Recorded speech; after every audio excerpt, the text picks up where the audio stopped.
What's up, ladies and gentlemen? The Brew with Matt and Mike is back after a little hiatus. Been a busy week for the two of us, especially for Mike. Mike has a lot of new things going on in his world. Mike, update the viewers. What's going on with you? Some exciting news.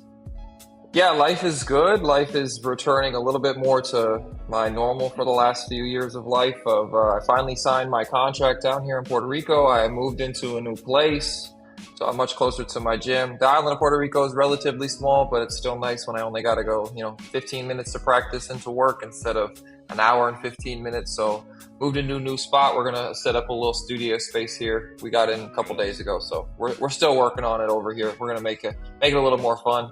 And yeah, everything is really good. My best friend came down here. That's why we didn't do anything with Ohio State.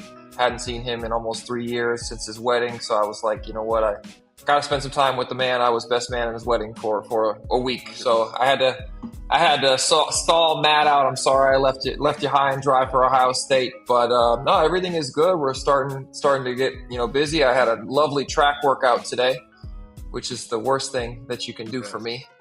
I'm not a big fan of running, even though my job requires me to do so.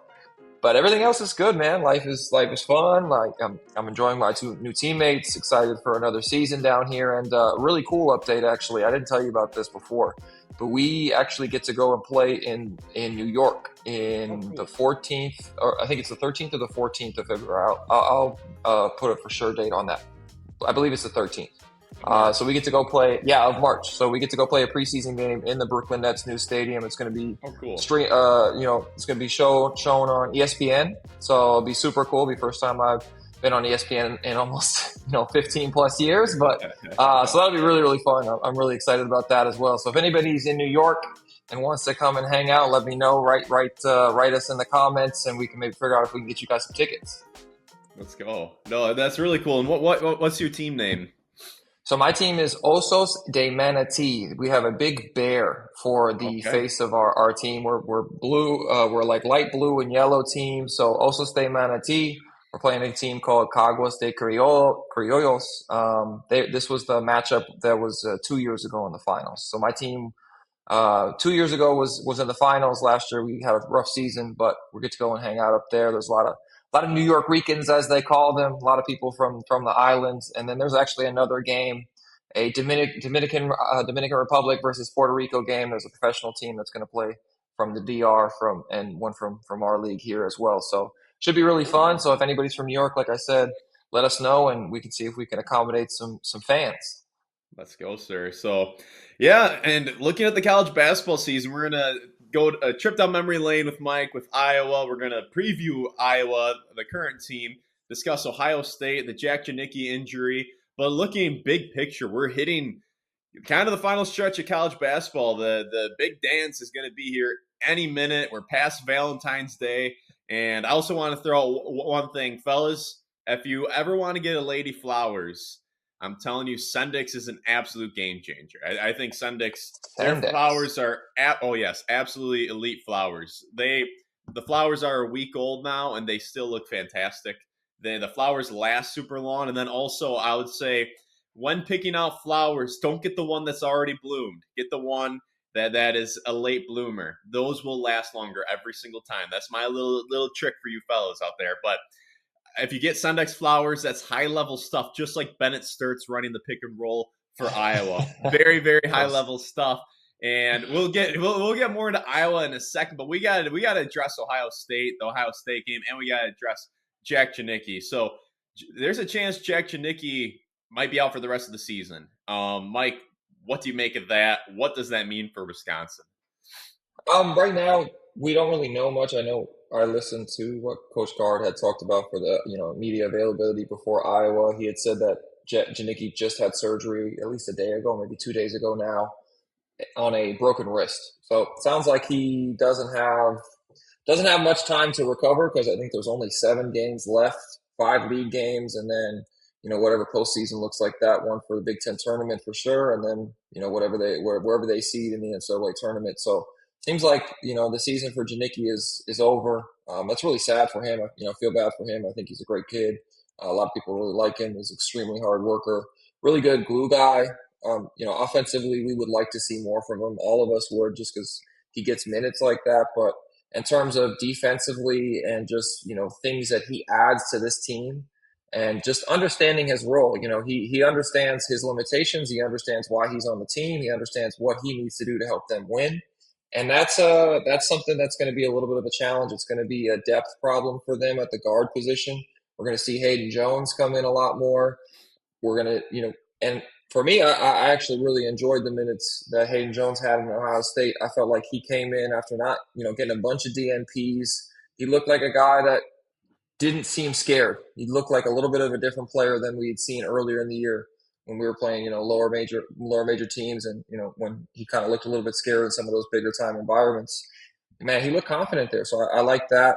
In terms of what it does for the Badgers as a team with Janicki, those closing lineups where Janicki is playing essentially the four, that very switchable where they take out Belauskas and they go with either Carrington or Janicki or sometimes both, and Blackwell and Boyd, and then Winters at the center. That lineup is going to change. I don't know if Hayden Jones can really fight the same as Janicki can. He's very, very physically strong.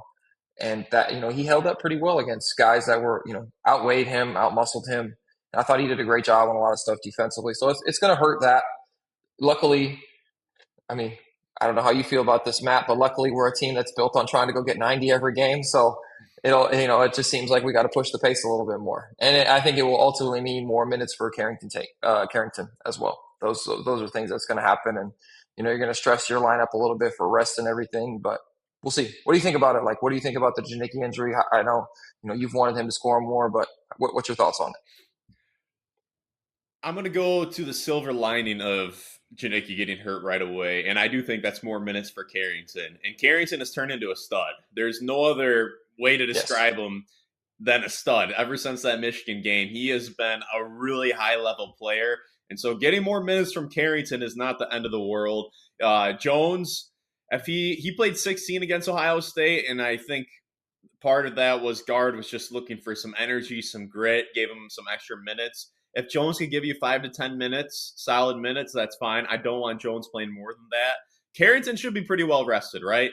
He has not over the season, he has not played a ton of minutes. I know he's been banged up with some injuries, but he shouldn't be worn down. So I think Carrington getting a lot more minutes in the future, that might not be the worst thing in the world. So I'm not super discouraged by Janicki being injured. I really like Janicki. It's too bad. He brings some things to the table, but Carrington's hooping, man. And we're going to see more minutes from him, which I don't think is the end of the world.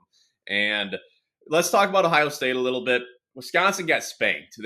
Ohio State, to me, it was just Wisconsin didn't show up. They were cold. They didn't play that physical. Ohio State was super hot. They played super physical, and they were a magnet for all the 50-50 balls. And I mean, there's just some backbreaker moments where Wisconsin would try mounting a comeback, and then Ohio State would make a tough bucket after a lengthy defensive possession from Wisconsin.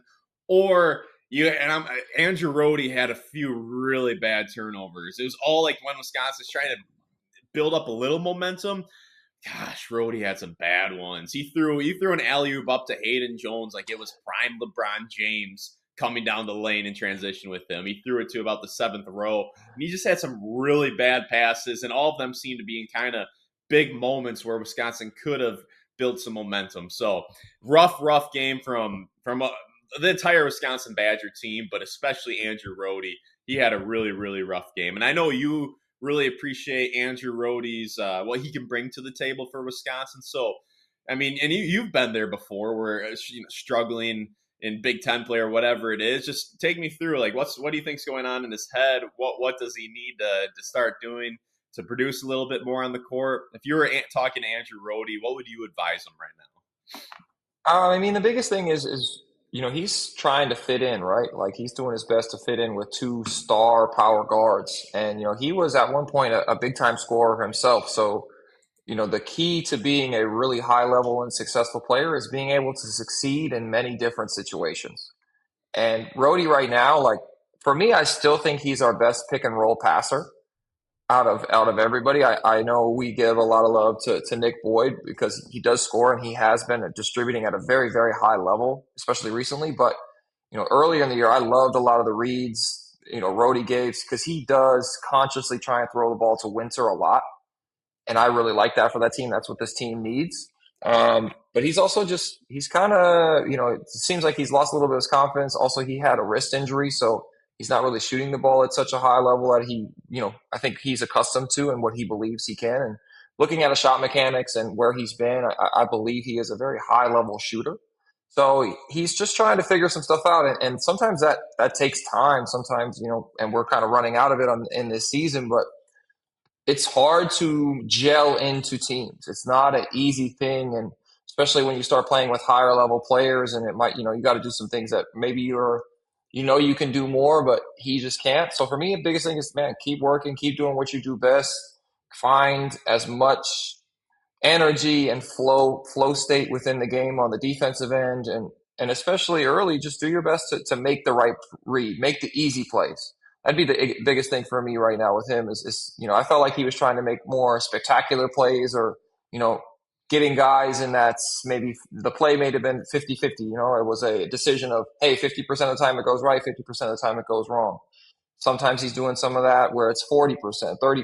It's a little bit of a higher risk play. For me, it's, hey, go make the 90% play. Go do that every time. Let's get that. We need that from you all the time. That's because we already have two guards that are going to go and put so much pressure on, and they get just a little bit more leeway, right? They have the ball. That's their job. Your job is to make that 90% play and throw the ball to Winter. And like I said, he is our best pick and roll passer by far. He sees a lot of stuff really well. So keep facilitating that way for him, and also just shake it off. Like this is one thing where we talked about a little bit. The game happens. There's really good teams in the Big Ten. They practice too. And Ohio State came out and was like, hey, we're here. They punched us in the mouth, and we didn't really respond. And that happens, especially late in the year. Guys are sick. Our rotation was even shorter. This past game, Janicki was out, as well as Rapp was out with some illness. So their rotation is different. Things happen. And I will say this, Ohio State usually plays really well at home. They like the Schottenheimer Center. It's a very professional style. It's very similar to the Kohl Center, but they always play really, really well at home. I will say that. I remember that from when I was there, and it seems it's the same here. Same here as it was before. I think Rhodey's problem is, or something I note is sometimes I think savvy and smart players like to show off how savvy and smart they are. And you're talking about make the 90% pass. Like sometimes when I think smart players are like, look how smart I am. And they just try to find a play, that crafty, savvy play. Instead of making the simple play, they're always seeking out that really great play. So I agree. He needs to make the good pass, not the great pass, a little bit more often. I thought Boris Diaw way back in the day at the Spurs always did that. He was just hunting that clip of him making a beautiful, crafty, savvy move and getting the announcers to hype him up a little bit. Like that's what I'm seeing from Rhodey right now. So if he would just make the simple pass instead of trying to set the world on fire with his passes, I think that would serve him well. And I also noted, and this isn't his role on the team, but this does surprise me a little bit. He's only scored in double digits this year 3 times. And the last time he scored in double digits was January 6th against UCLA. So that does surprise me that he hasn't squeaked out 10 points since then. And after that Penn State game, he came out with such a swagger where it felt like he kind of figured things out, and he took a step back after that, which is really surprising. I know maybe it's a wrist, but it is a little bit surprising. But we talked about Rhodey a decent amount. You kind of hinted at this. You're not overly concerned about the Ohio State game. Is that kind of where you're at? Yeah, it's just one of those nights, right? Like sometimes you just run into one of those nights. They're younger guys. They're guys, they're not teenagers, all of them. There's guys that are in their early 20s, but it's just part of it. It's part of basketball. There's times where, especially off a team that's been super hot, they've had some really good wins. They've played really well. And, all of a sudden you just show up and for whatever reason, you don't got it. And the guy next to you doesn't have it. And then all of a sudden it's a snowball effect, and you're there and you're kind of getting, B to A, and you're just, all right, this is what we're dealing with tonight. And sometimes it's like that. And the biggest thing is the sign of a resilient team is how do they show up the next game, right? Like, how do they show up? What are they going to do next? And for me, I'm not overly concerned about this. It's a game. It's a struggle. Obviously it would have been great for them to win that for, seeding in the NCAA tournament, but I'm really concerned about this game. This is, you have to have that next mentality. I know Coach Gard preaches that, but the biggest thing is next. And if this team shows up against Iowa and shows up the way we know they can, cool. Like that Ohio State game is out the window. It's over your shoulder, and we should be good. It's about being resilient. It's about being tough, and this team has found that since the start of the year. So for me, we'll see how they look, and when they come out, if they come out and do what they're supposed to do, I think it should be okay.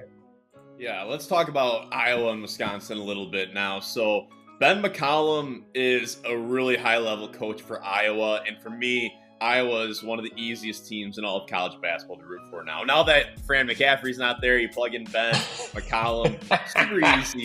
Super easy team to root for now because McCollum built a dynasty at the D2 level, and last year he moved up to Drake, and they made it to the NCAA tournament. They won a game against Missouri in the 6-11 matchup and made it to the round of 32. And what was so cool about that is he had a plethora of guys follow him over from Northwest Missouri State to Drake, and those guys were starting for him. I think he might have had 4 guys in his rotation that were D2 guys. A lot of them were 5th, 6th-year seniors who spent a lot of time with him, had that COVID year. They played really well at the D1 level. And then the young superstar was Bennett Stirtz, who's now a senior.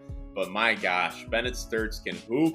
And we talked about this off camera, but yeah, sometimes the recruiters and the scouts, they can miss out on a guy. And Bennett Stirtz is a high-level player, 6'4", guard, and just super crafty, savvy, patient. Like the game comes so slowly to him. He does not get sped up at all, averaging 20 points per game for Iowa, averaging more for Iowa than he did at Drake. And what fans have to consider with that 20 points per game is Iowa plays the 3rd slowest tempo in all of college basketball. They average the 3rd fewest possessions in all of college basketball. So he's putting up 20 points per game on a team that plays very, very slow, but they play efficient basketball. They're 22nd in the country in offensive efficiency. And I'll make the argument that Bennett Stirtz might be the most important player to his team than just about any player could possibly be for their team in college basketball. If they did not have Stirtz, they would be ass. Iowa, if Stirtz gets hurt, their season's over. If they make the NCAA tournament and Stirtz ain't playing, they're getting ousted. Stirtz is the guy who stirs the drink. They run a lot of pick and roll with Stirtz, and he's the one who stirs the drink for himself and his teammates. And you also have some guys, I don't think D2 guys, other D2 guys, but Banks and I think it's Manyawu followed McCollum over from Drake to Iowa. But yeah, Stirtz spent 2 years at Northwest Missouri State, 1 year at Drake.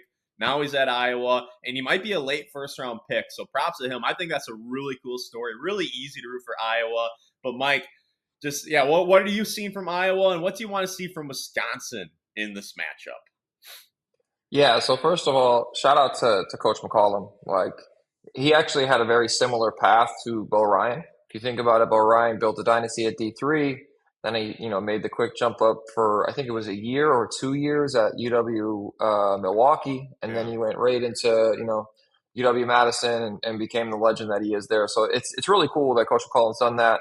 And obviously, if he gets that many guys to follow him, it means he's doing something right. And after watching, some film of him of the Hawkeyes and what he's putting together, he really understands his team, and he understands, the guys that he needs and puts them in really, really good positions. They had a great win against Nebraska at home. Top 10 win at home for an unranked team is huge. And like you said, the biggest thing for them is Bennett Stirtz. That dude's a dude. To put it lightly, that dude's a dude. He can play really well. Watching him kind of manipulate, he's a very, very high usage guy. So a lot of that's going to transfer to the next level just because if he gets the opportunity to be a high usage guy, whether that's in the NBA or overseas, wherever he ends up. But, for him, he's going to make quite a bit of money. And he just does a really, really great job of playing at his pace. Like you said, you can't speed him up. He's going to get to where he wants to get to. He has a really nice 3-level scoring game. He gets to the rim.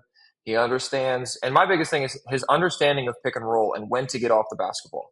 Like, obviously, he's a main scorer. He's a main shooter, but he knows teams are going to blitz him, which means they're going to send the big at him. They're going to hard hedge. But basically, blitzing means we're trying to get the ball out of his hands.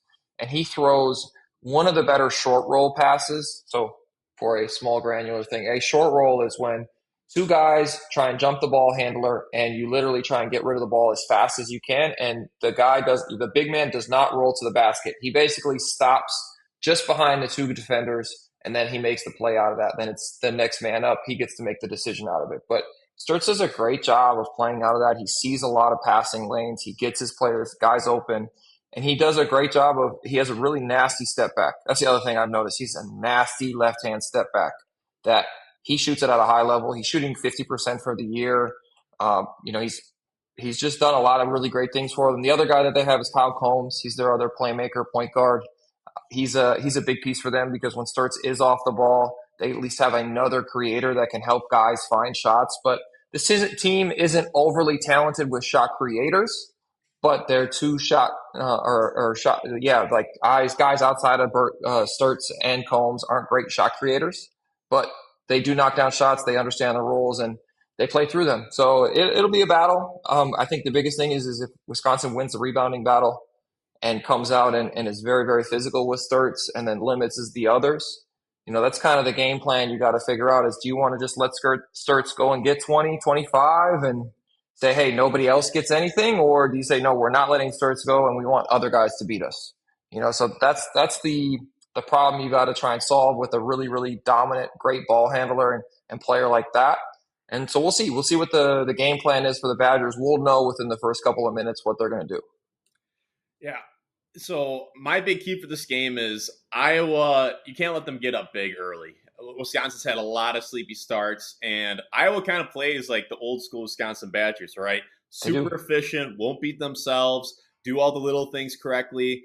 And what was something you couldn't do back in the day against Wisconsin? You couldn't let them get a big lead because coming back, trying to scratch and claw your way back. Murderous. Yes, it's terrible against Wisconsin. Same thing for this Iowa team. So if Wisconsin comes out sleepy and Iowa's up 25-10, that's not going to be a fun game for Wisconsin at all. So Wisconsin has to be ready to rock and roll right away. A lot of sleepy starts. They got to bring the physicality right away. They can't wait to play frantically after halftime. It's got to come right away with the physicality. So that's my biggest key to the game. And then, Mike, as we wrap this episode up, let's just go trip down memory lane. What's one of your favorite memories or any memory that pops up into your mind when you played Iowa back in your day? Big memory I have is actually my sophomore year. We were still on the hunt for the Big Ten, and we came down to Iowa City.